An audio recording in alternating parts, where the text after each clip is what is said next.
Hare Krishna, Namaste, Chapter 7, entitled as Jnana Vijnana Yoga, Sloka 23. Antavat phalaṁ teṣāṁ tad-bhavaty alpa-medhasām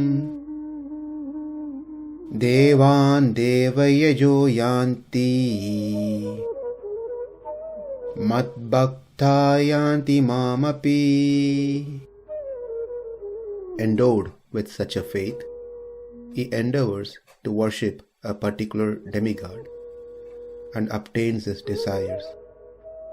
But in actuality, these benefits are bestowed by me alone.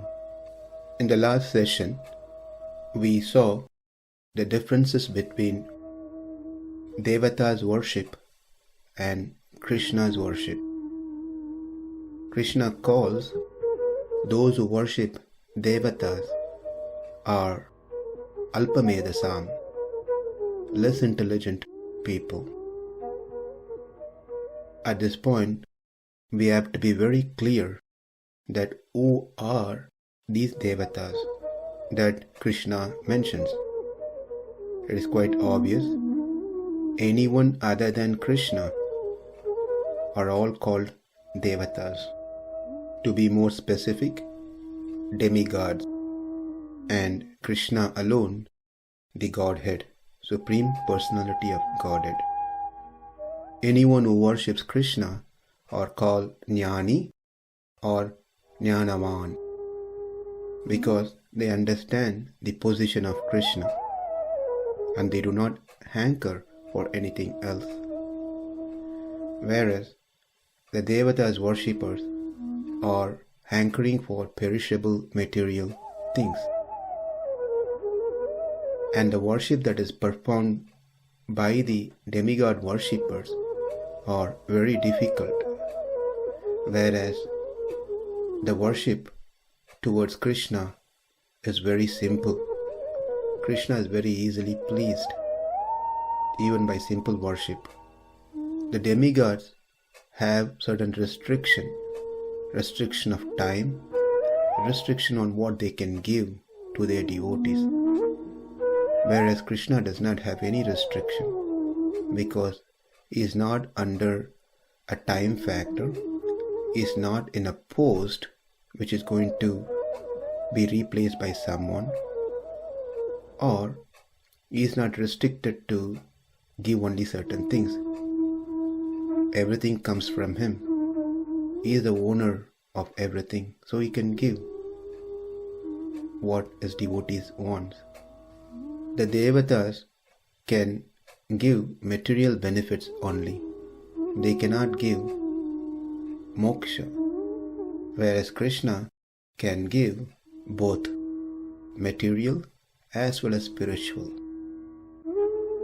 In Devata's worship, as one does, they get further entangled into material things.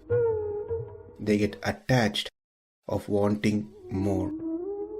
Whereas in worship of Krishna, one attachment toward material thing decreases and attachment towards Krishna increases.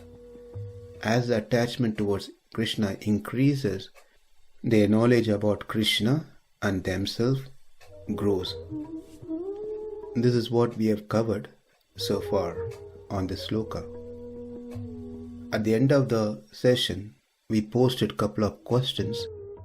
One is, what about those devatas, the demigod worshippers, who has unflinching bhakti towards that particular demigod? Meaning, their means and goals are that particular devata. What will be their destination? Will they get moksha? And the second question is, in the 16th sloka, Krishna mentions 4 devotees who surrender unto him. Out of 4, leaving the jnani, the other 3 are also interested in material things from Krishna. Their means and goals also varies.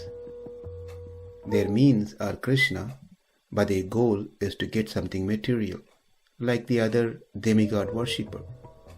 So how does this worship and that worship differ?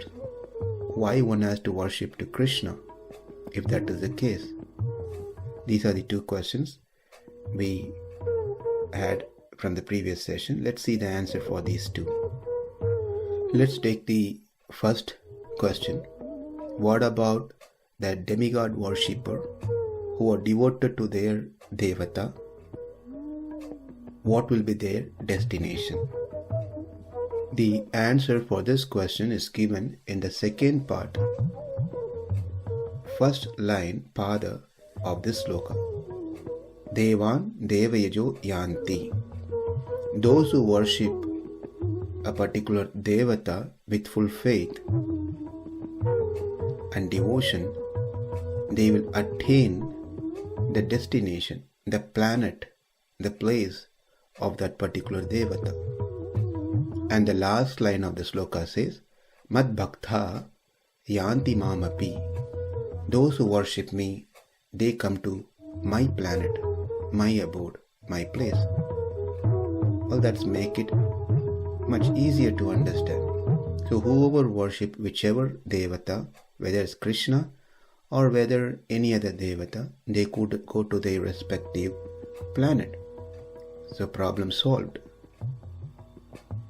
Yes, problem solved for short time for the devata worshipper. But the problem exists because the abode or the planet of the devatas are within this material creation, within the material realm. Therefore, when the destruction happens, all their planets are finished, washed away, which means the planet doesn't exist anymore.